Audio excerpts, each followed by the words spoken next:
Hey guys, आज की video में हम ट्रिग्नोमेट्रिक फंक्शंस के कुछ कॉन्सेप्ट्स डिस्कस करेंगे। अब क्लास 10th में हम सब ने some basic concepts of trigonometry पढ़े थे, जिसमें हमने ये पढ़ा था कि ट्रिग्नोमेट्री जो है बेसिकली एक रिलेशनशिप डेवलप करता है between the sides and angles of the triangle. अब जो ये ट्रिग्नोमेट्रिक फंक्शंस हमारा चैप्टर है, इस चैप्टर में हम उन्हीं कॉन्सेप्ट्स को फर्दर डिस्कवर करेंगे और उन्हें आगे लेके जाएंगे। तो सबसे पहले जो हम डिस्कस करेंगे इस चैप्टर में वो कॉन्सेप्ट्स आएंगे एंगल्स के ऊपर, जिसमें हम बात करेंगे एंगल्स की, व्हाट आर एंगल्स। फिर उसके बाद डिग्री मेजर की बात करेंगे, रेडियन मेजर की बात करेंगे, और फिर relation between the degree measure and the radian measure उसकी बात करेंगे।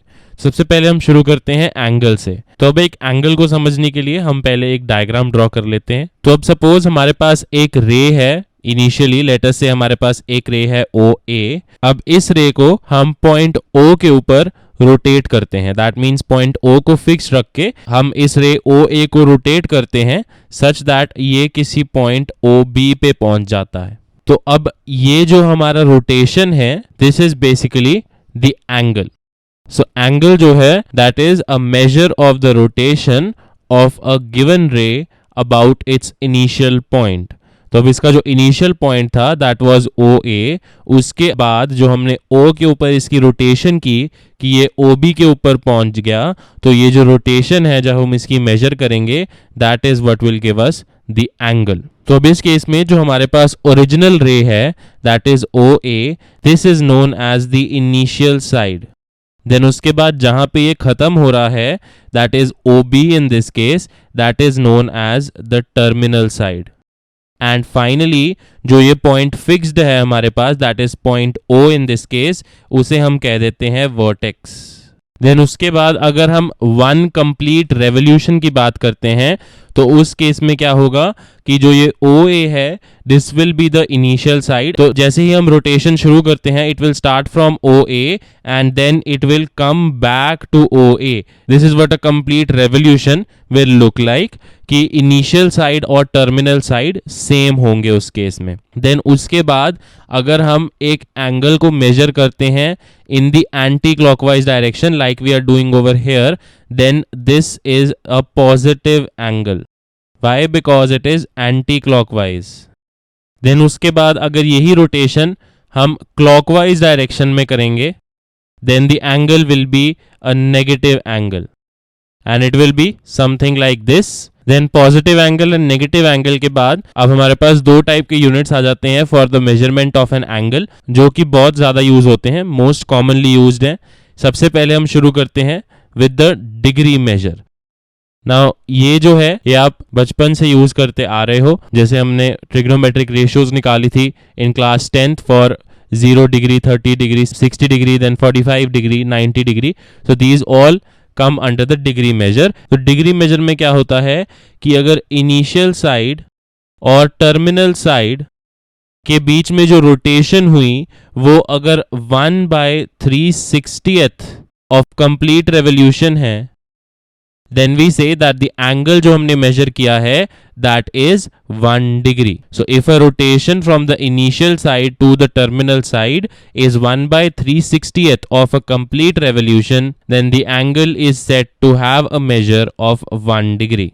और डिग्री को हम लिखते कैसे हैं? Like this. देन उसके बाद एक डिग्री के अंदर हमारे फर्दर सब डिविजन्स होते हैं, जैसे हमारे पास टाइम में होता है कि अगर हम टाइम की बात करते हैं सबसे पहले 1 आवर आता है, फिर उसके बाद 60 minutes are there in 1 hour, then in 1 minute there are 60 seconds. Then similarly एक डिग्री के अंदर हमारे पास 60 मिनट्स होते हैं एंड 1 मिनट के अंदर हमारे पास 60 सेकेंड्स होते हैं। Now a single dash means minutes and double dash means seconds in this case. तो यहां से आपके काफी सारे मेजर्स आप निकाल सकते हो। अब अगर आपको कंप्लीट रेवोल्यूशन करनी है तो आप यहां से क्लियरली देख सकते हो, सिंस हम कह रहे हैं कि अगर 1 डिग्री का जो हमारा मेजर है वो 1/360th of the complete revolution है, तो अगर हम कंप्लीट रेवोल्यूशन कर लेंगे that will be equal to 360 degrees. So you can say that one complete revolution in this case that will be equal to 360 degrees. Then इसके बाद जो हमारे पास नेक्स्ट है that is the radian major, and that is the other unit of major which is very common. तो radian major को समझने के लिए लेट अस से कि हमारे पास एक यूनिट सर्कल है which is something like this. Unit circle का मतलब क्या होता है कि इसमें जो रेडियस है दैट इज 1 यूनिट। तो अब रेडियन मेजर में अगर हमने 1 रेडियन की बात करनी है तो 1 रेडियन जो है that will be equal to the angle that is subtended by an arc of length 1 unit in a unit circle. तो अब ये जो आर्क की लेंथ है let us say that this is 1 unit. तो अगर ये आर्क की लेंथ 1 यूनिट है और हमारे पास एक यूनिट सर्कल है तो हम कह सकते हैं कि हमारे पास जो ये एंगल है दिस एंगल इज 1 रेडियंस। तो अगर हमारे पास एक ऐसी सिचुएशन आती है जहां पे एक सर्कल में जो कि एक यूनिट सर्कल है जिसमें रेडियस 1 यूनिट है उसमें एक आर्क जो कि 1 यूनिट की लेंथ की है एक एंगल सबटेंड करती है तो उस एंगल का जो मेजर होता है दैट इज 1 रेडियन। अब इस केस में आप क्लियरली देख सकते हो कि OA जो है that is the initial side, OB is the terminal side. Then उसके बाद ऐसे ही आपके काफी सारे मेजर्स आ जाते हैं। अब अगर हम बात करते हैं कंप्लीट रेवोल्यूशन की तो कंप्लीट रेवोल्यूशन जब हम करेंगे यहां से तो कंप्लीट रेवोल्यूशन में आप देख सकते हो कि पूरा का पूरा सर्कमफ्रेंस आ जाएगा ऑफ द सर्कल। अब सर्कमफ्रेंस जो होता है सर्कल का that is given by 2 pi r and in this case r जो है that is 1 unit, so that means circumference इस केस में क्या है 2 pi units। अब यहाँ पे हमने बात की कि अगर हमारे पास 1 यूनिट की आर्क लेंथ है इन अ यूनिट सर्कल तो हमारे पास जो एंगल सबटेंडेड है दैट इज 1 रेडियन। तो अगर हमारे पास 2 पाई यूनिट्स की एक आर्क है तो वो कितना एंगल सबटेंड करेगी that will subtend an angle of 2 pi radiance. So therefore for a complete revolution the angle that will be subtended will be 2 pi radians। तो हम यहां से इसे जनरलाइज भी कर सकते हैं। जनरलाइज कैसे करेंगे कि सपोज हमारे पास एक सर्कल है जिसकी रेडियस जो है that is equal to r units और उसके अंदर जो आर्क लेंथ है that is given by r units again. तो अब इस केस में again a circle of radius r units जिसके अंदर आर्क लेंथ हमने r यूनिट्स लिया है तो उस केस में यहाँ पे जो एंगल आ जाएगा हमारे पास that will be equal to again 1 radian. Then ऐसे ही अगर हम यहाँ पे कहते हैं कि अगर सपोज हमारे पास एंगल जो है that is given by theta radians and हमारे पास रेडियस जो है that is given by r units and जो हमारे पास आर्क लेंथ है that is given by l units, तो उस केस में जो हमारे पास थीटा आ जाता है that is the angle in radians that is given by l by r where l is the arc length and r is the radius of the circle. यहाँ से आप इस फॉर्मूला को मैनिपुलेट भी कर सकते हो। यहाँ से हम आर्क लेंथ भी कैलकुलेट कर सकते हैं that arc length will be equal to r into theta that is the angle that is subtended in radians. This is not for degree measure, this is only for radian measure. Then उसके बाद अगर हम radian major की बात करते हैं then this radian measure can be simplified as real numbers also. तो अभी रेडियन मेजर और रियल नंबर सेम क्यों है वो भी देख लेते हैं हम। अब सपोज हमारे पास एक यूनिट सर्कल है जिसमें हमारे पास एक ऐसे रेडियस है OP which is of 1 units.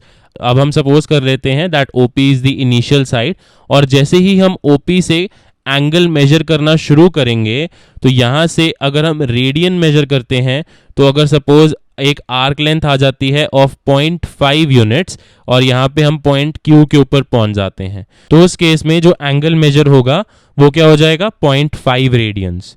Then similarly letter से हम एक पॉइंट R पे पहुंच जाते हैं कुछ टाइम के बाद जहां पे हमारे पास जो आर्क लेंथ है between P and R that will be 1.356 units. तो इस केस में जो एंगल सबटेंड होगा at the centre of the circle that will be 1.356 radians. तो ऐसे ही जब आप रेवोल्यूशंस करते जाओगे तो आपके सारे रियल नंबर्स जो हैं ऐसे वो आते रहेंगे। So that is why we can say कि रेडियन मेजर और रियल नंबर्स जो हैं they can be considered as one and the same. Then उसके बाद जो हमारा नेक्स्ट टॉपिक है that is the relation between the degree measure and the radian measure. Now ये जो टॉपिक है ये बहुत इंपॉर्टेंट है आगे आने वाले टॉपिक्स के लिए इस चैप्टर में। नाउ हमने बात की थी डिग्री मेजर में कि 1 complete revolution that is equal to 360 degrees, and हमने बात की थी in the radian measure that 1 revolution is equal to 2 pi radians. तो अब यहां से आप क्लियरली देख सकते हो that 2 pi radians will be equal to 360 degrees. So I can say from here that pi radians will be equal to 180 degrees. Then यहां से आप क्या कह सकते हो that pi by 180 radians is equal to 1 degree. तो यहां से 1 डिग्री जो है that will be equal to approximately 0.01746 radians. And similarly यहां से I can say that 1 radian जो है that is equal to 180 by pi degrees. तो यहां से जब आप सॉल्व करोगे you will get that 1 radian जो है that is approximately equal to 57 degrees and 16 minutes. अब सपोज हमें कोई एक डिग्री मेजर दिया हुआ है और उससे हमने रेडियन मेजर बनाना है। Now we know that 1 degree जो है that is equal to pi by 180 radians. So now pi by 180 को अगर हम गिवन डिग्री मेजर से मल्टीप्लाई कर देंगे देन यहां से हमारे पास क्या आ जाएगा रेडियन मेजर। देन सिमिलरली अगर हमें रेडियन मेजर गिवन है और हमें डिग्री मेजर निकालना है तो इसका हम जस्ट ऑपोजिट करेंगे। We know that 1 radian is equal to 180 by pi degrees. तो अगर हम इसे मल्टीप्लाई कर देंगे विद द रेडियन मेजर तो हमारे पास क्या आ जाएगा डिग्री मेजर। तो यहां से हम एक एग्जाम्पल देख लेते हैं। नाउ लेट अस से कि हमें 40 डिग्रीज 20 मिनट्स को कन्वर्ट करना है इन द रेडियन मेजर। तो अब रेडियन मेजर में कन्वर्ट करने के लिए सबसे पहले तो हम यहाँ पे डिग्रीज और मिनट्स को चेंज करते हैं इनटू डिग्रीज ओनली। तो उसके लिए सबसे पहले नाउ 20 मिनट्स जो है हम इसे 60 से डिवाइड करेंगे बिकॉज हमें इसे डिग्रीज में चेंज करना है and 1 degree is equal to 60 minutes. तो I have 40 degrees plus I will get 20 by 60 degrees. So now this will be equal to 41 by 3 degrees, which can also be written as 40 into 3 is 120 plus 1 that is 121 by 3 degrees. So this is the degree measure that I have. Now I have to convert it into radian measure. तो यहाँ से जो हमारे पास radian measure आ जाएगा that will be equal to pi by 180 multiplied with the degree measure which is 121 by 3. तो यहां से जब आप सॉल्व करते हो you get that the radian measure is 121 by 540 pi. This much radians is the radian measure that we require. Now you can use pi as 3.14 or you can use pi as 22 by 7 or you can leave it in pi. That depends on the question or the options that you get. Next जो है let us take one more example for the opposite case. Let us say हमें given है that we have to convert 6 radians into degrees. तो अब इस case में हम क्या करते हैं हमें डिग्री मेजर चाहिए। तो डिग्री मेजर जो है that is equal to 180 by pi multiplied with the radian measure. Now 180 by pi multiply by the radian measure that in this case is 6 radians. तो अब यहां से जो हमारे पास डिग्री मेजर आ जाएगा that will be equal to 180 into 6 is 1080 multiplied with we have 1 by pi. 1 by pi will be 7 by 22. तो अब यहाँ से जब आप सॉल्व करोगे you will get that the degree measure comes out to be 343 7 by 11 degrees. Now 7 by 11 को हम minutes में कन्वर्ट करेंगे तो यहाँ से this will be equal to 343 degrees plus 7 by 11. Now this is in degrees. तो minutes में convert करने के लिए 1 degree is equal to 60 minutes. So 7 by 11 degrees will be equal to 7 by 11 into 60 minutes. तो अब यहाँ से जब आप सॉल्व करोगे you will get that this is equal to 343 degrees plus 7 by 11 into 60. ये जब आप सॉल्व करोगे you will get from here 38 minutes plus 2/11 minutes. Now 2/11 minutes को फिर से हम सेकेंड्स में कन्वर्ट करेंगे। सेकेंड्स में कन्वर्ट करने के लिए हम इसे मल्टीप्लाई करेंगे with 60 and this will become seconds. तो यहां से जब आप सॉल्व करते हो you will get that the degree measure comes out to be 343 degrees 38 minutes and 11 seconds approximately, and that is the required result. Then let us say there is one more example in which we have been given that we have to find the radius of the circle in which the arc length हमें given है that is 37.4 and angle जो हमें given है that is 60 degrees. तो अब सबसे पहले हम इस 60 डिग्रीज को कन्वर्ट करेंगे in the radian measure, because हमें पता है that theta is equal to L by R. ये जो फॉर्मूला है ये हम कब यूज कर सकते हैं, when we have theta in radians.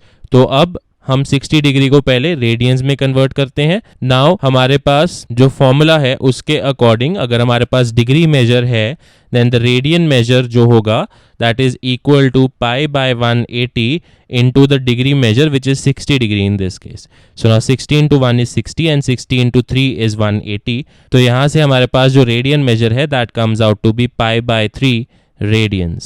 तो अब ये वैल्यू हम इस फॉर्मूला में पुट कर देते हैं। I will get from here that pi by 3 radians is equal to L that is 37.4 divided by R जो हमें निकालना है। तो यहाँ से आर जो है that will be equal to 37.4 divided by pi multiplied with 3। So from here जो हमारे पास रेडियस आ जाता है that is 37.4। Now pi is 22/7 so 22 multiplied with 7 multiplied with 3। तो इसे जब आप सॉल्व करोगे the radius will come out to be 35.7 centimetres. तो अब यहाँ से हमारे जो बेसिक एंगल्स हैं हम वो देख लेते हैं। अगर सपोज हमारे पास 0 डिग्रीज है then this will be equal to 0 radians. So these are the degree measures, these are the radian measures. Then उसके बाद अगर हमारे पास यहाँ पे 30 डिग्रीज है so that will be equal to pi by 6 radians. Then I have अगर 45 degrees है that will be equal to pi by 4 radians. Then I have अगर मेरे पास 60 डिग्रीज है that will be pi by 3 radians. Then अगर हमारे पास 90 degree है that will be pi by 2 radians. Then अगर हमारे पास 180 डिग्री है that will be pi radians. Then अगर 270 डिग्री है that will be 3 pi by 2 radians. And अगर हमारे पास 360 डिग्रीज है that will B 2 pi radians. So this is a basic conversion from degree to radian जो आपको याद होना चाहिए. So now this is all about the angles that we have to discuss. Now in the next video we'll continue with the trigonometric functions, their sign conventions and the graphs. For more videos, subscribe to the channel Top Flight Classes and click on the bell icon so you do not miss any updates. Happy learning!